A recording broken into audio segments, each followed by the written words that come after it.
Last class में तुम्हें बता दिया था कि जो लाइट है उसके पास दो नेचर है,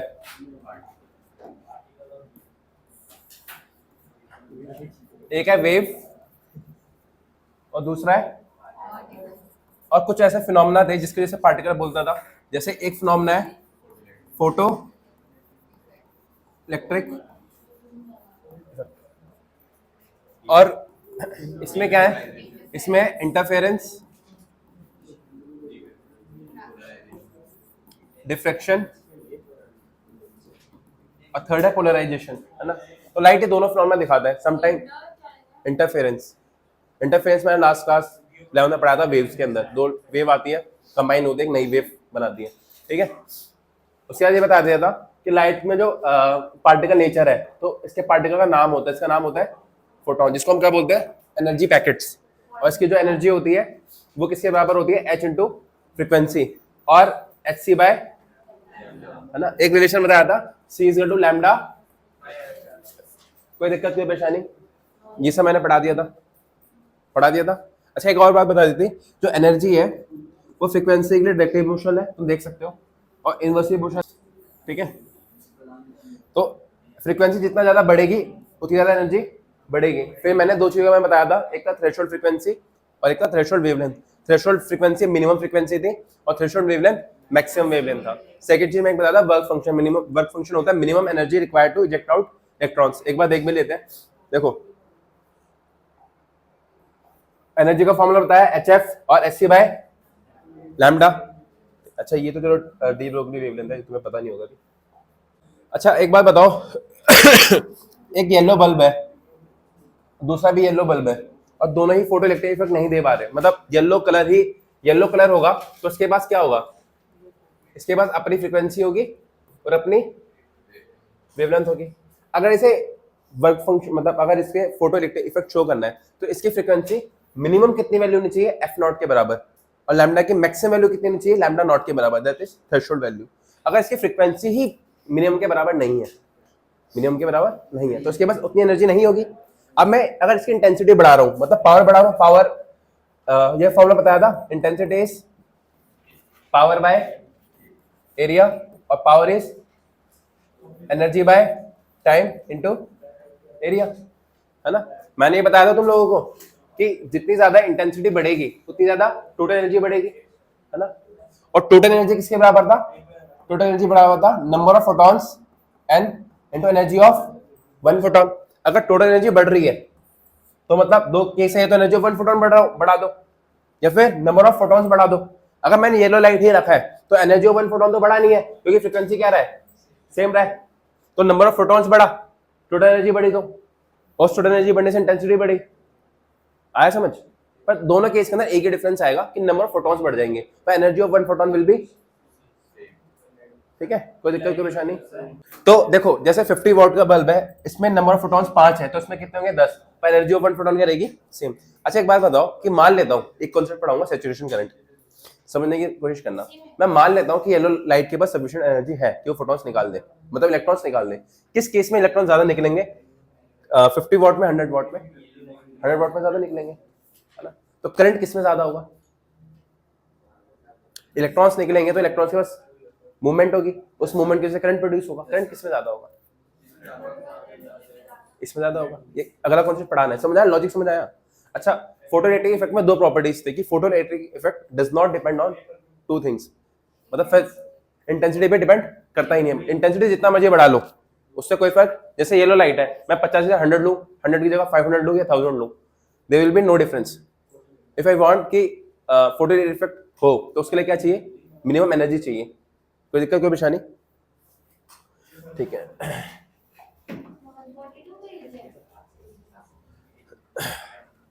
तो जैसे मैंने बताया था कि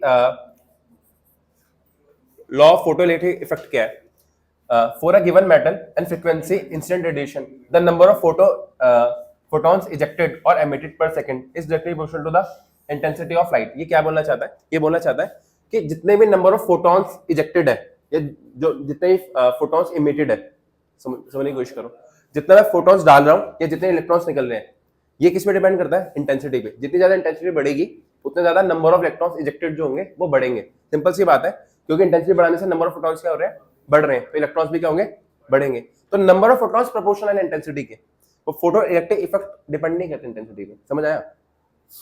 मैं कहना चाहता हूँ कि जो नंबर ऑफ इलेक्ट्रॉन्स एमिटेड है ना, वो डायरेक्टली प्रोपोर्शनल है इंटेंसिटी के, ठीक है? क्योंकि इंटेंसिटी डायरेक्टली प्रोपोर्शनल है पावर के, और पावर डायरेक्टली प्रोपोर्शनल है टोटल एनर्जी के, और ये डायरेक्टली प्रोपोर्शनल है नंबर ऑफ फोटॉन्स। समझ आया कॉन्सेप्ट? कोई दिक्कत, कोई परेशानी? पहला लॉ समझ आ गया। सेकंड लॉ क्या है? फॉर अ गिवन मेटल, अगर मुझे मेटल गिवन है, there exist a certain minimum frequency, that frequency is known as threshold frequency, ठीक है? Below which no emission of photoelectrons takes place, this frequency is known as threshold frequency। कोई दिक्कत, कोई परेशानी? फोटोरेटिक effect में खास बात क्या है कि कैसा फिनोमेना है, इस वजह से पार्टिकल नेचर इसको एक्सप्लेन कर सकता है। मैंने बताया भी था कि एक पार्टिकल, मान लो इस बॉल में मैं कोई पार्टिकल मारता हूं तो ये एकदम से रिएक्ट करेगा, मतलब एकदम से गिर जाएगा। तो ऐसे ही है कि फोटोन जैसे है वैसे इलेक्ट्रॉन निकल जाते हैं, टाइम नहीं लगता इलेक्ट्रॉन निकलने में। आ रहा है समझ? मान लो यहाँ पे इलेक्ट्रॉन है, फोटॉन्स आए, ये सीधा बाहर निकलेगा, instant phenomena, there is no time lag.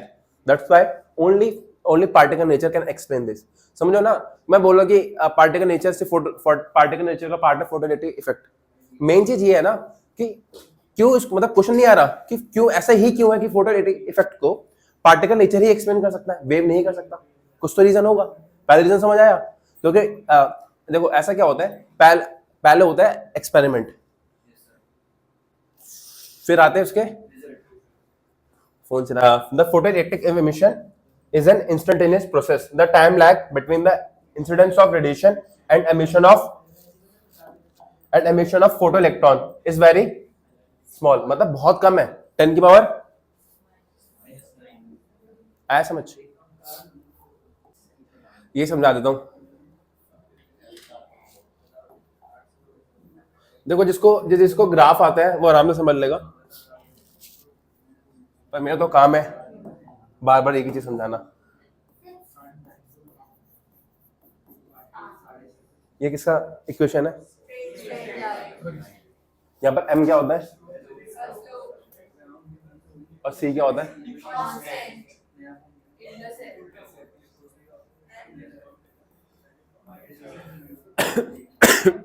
ठीक है।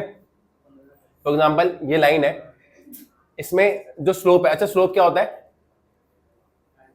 tan थीटा, ठीक है।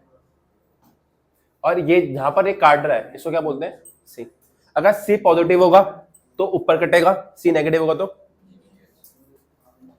अब क्या है, हम कुछ ग्राफ बनाएंगे। देखो द थिंग इज कि तुम्हारे पेपर में ना, जिस बच्चों के पेपर में ग्राफ वाले क्वेश्चंस आ जाते हैं वो बहुत ज्यादा दिमाग वाले क्वेश्चंस होते हैं। बुद्धि है तो आराम से सॉल्व हो जाएंगे, रटोगे तो कुछ नहीं होने वाला उसमें, क्योंकि तुम सारे ग्राफ याद नहीं रह सकते। प्रैक्टिकली सोचो, तुम्हें इक्वेशन पता है और तुम्हें लॉजिक मतलब इक्वेशंस पता है, थोड़े बहुत मैथ्स पता होनी चाहिए कि इसके ग्राफ कैसे बनते हैं। तुम सारे ग्राफ के क्वेश्चंस याद होना कर लोगे, कुछ बेसिक्स याद कर लोगे, पर कुछ भी इंटरप्रेट उल्टा सीधा उसने करा तो तुम्हें फिर इंटरप्रेट करना आना चाहिए। जैसे सब ग्राफ मुझे याद नहीं है, पर मैं इंटरप्रेट कैसे करूंगा समझने की कोशिश करना। अगर मान लो मुझे काइनेटिक एनर्जी वर्सेस 1/λ के बीच में ग्राफ बनाना है, समझना ध्यान से। मेरी इक्वेशन क्या होती है? मेरी इक्वेशन होती है कि जो गिवन एनर्जी होगी वो इक्वल होगी फाई प्लस, और फाई जो ई जो होता है वो होता है एच बाय, ये जो होता है एच बाय जो 11th वाले हैं वो ध्यान दो। तुम ये नहीं भी करोगे तो समझ कुछ नहीं होगा तुम्हें। अब देखो मुझे क्या करना है, काइनेटिक एनर्जी वर्सेस किसका ग्राफ बनाना है? लैम्डा नहीं, लैम्डा और 1/λ में डिफरेंस होता है, तो ये कहां पर रखूंगा? वाई एक्सिस पे, और इसको कहां रखूंगा? जो एक्स के साथ होता है उसको क्या बोलते हैं? स्लोप, ठीक है। तो अगर मैं kinetic energy H by lambda minus H by lambda not, अब यहां पर कांस्टेंट क्या है? एच लैम्डा नॉट तो कांस्टेंट है, तो ये किसकी तरह काम करेगा? इंटरसेप्ट की तरह, ठीक है। और यहां पर 1/λ, या फिर मैं बोलूं 1/λ तुम्हारा क्या है? ये तुम्हारा x है, 1 में लैम्डा क्या है, x है, और ये क्या है तुम्हारा, y है। तो तुम्हारा स्लोप क्या होगा, एच, और इंटरसेप्ट क्या होगा, minus H C by lambda not. अब इतनी साइज पेपर में याद रखोगे क्या, नहीं, थोड़ा दिमाग चला के चलना है। अच्छा, H C by lambda not को क्या मैं फाइव भी लिख सकता हूँ, वर्क फंक्शन, ये वर्क फंक्शन ही तो है, समझ रहे हो। H C by lambda not किसके बराबर था, वर्क फंक्शन। तो अगर मैं ग्राफ बनाने की कोशिश करूं तो ग्राफ कैसे बनेगा, ध्यान से समझना। पहले एक बार बताओ, ये y इंटरसेप्ट है वो पॉजिटिव है नेगेटिव है, तो ऊपर काटेगा नीचे काटेगा, यहां पर होगा 1 बाय लैम्डा, यहां पर क्या होगा, और स्लोप किसके बराबर होगा, आया समझ, बना लोगे।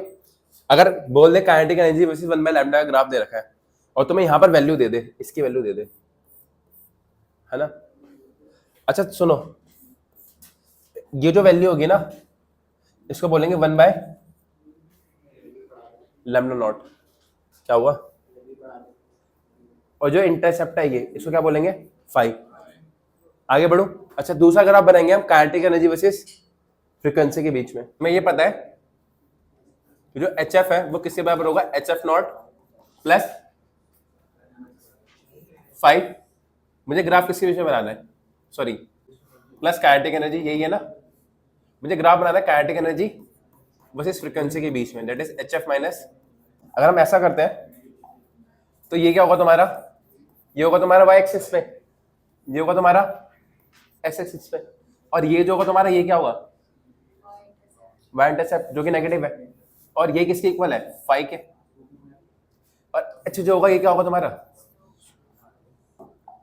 तो अगर मैं ग्राफ बनाऊं तो ग्राफ कुछ ऐसा बन जाएगा, काइनेटिक एनर्जी तुम्हारा यहां पर होगा और एफ तुम्हारा यहां पर होगा,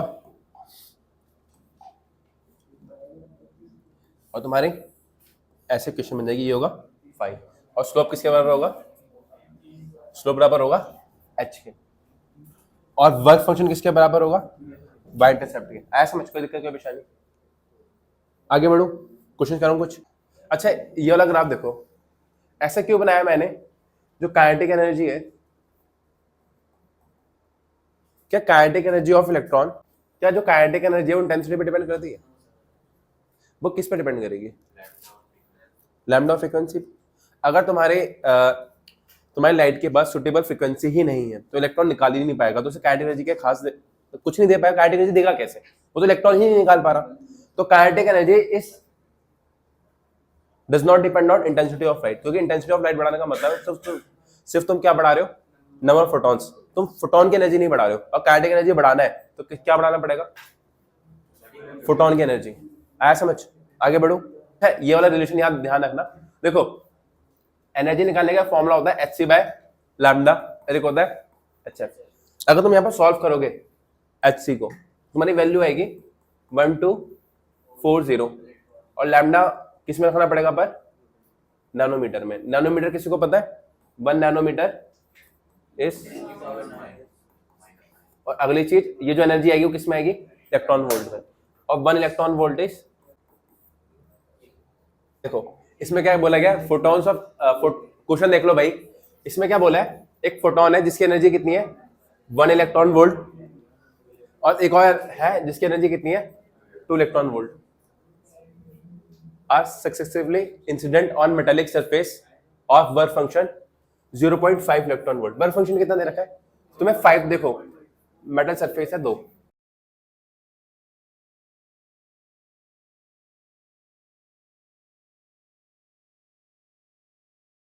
जो एक फोटोन आ रहा है उसकी एनर्जी कितनी है यहाँ पर 1 इलेक्ट्रॉन वोल्ट, और दूसरे केस में कितनी है, इसकी एनर्जी कितनी है 2 इलेक्ट्रॉन वोल्ट। अच्छा एक बार बताओ, सॉल्व नहीं भी करूं मैं इसको, सीधा बता सकता है इसमें काइनेटिक एनर्जी कितनी होगी, 0.5 चाहिए, 1 डाली है, काइनेटिक एनर्जी कितनी जाएगी, इसमें रेशियो लोगे कितना जाएगा।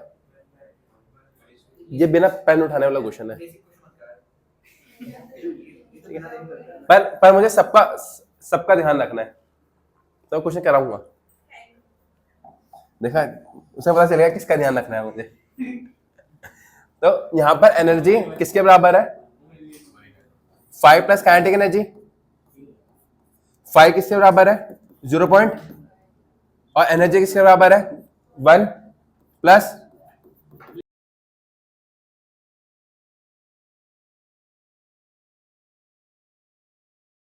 वैल्यू क्या है 2, यहां पर क्या है 0.5,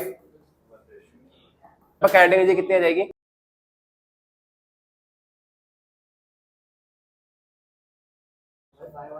ये समझ आ गया। तो kinetic energy 1 by kinetic energy 2 का रेशियो लूं तो कितना जाएगा 0.5 divided by that is equal to, ये समझ आ गया, कोई दिक्कत कोई परेशानी, आगे बढ़ो। देखो ये वाला क्वेश्चन देखो, सेकंड क्वेश्चन पढ़ो। हाँ हाँ बिल्कुल बिल्कुल, देखो ये बहुत पॉइंट वाला क्वेश्चन पूछा था उन्होंने मुझसे। देखो बेटा मैं ध्यान से समझना, ये दो मेटल है, मेटल सरफेस, एक मेटल सरफेस ये है और एक मेटल सरफेस ये है। इसके लिए जो थ्रेशोल्ड फ्रीक्वेंसी दे रखी है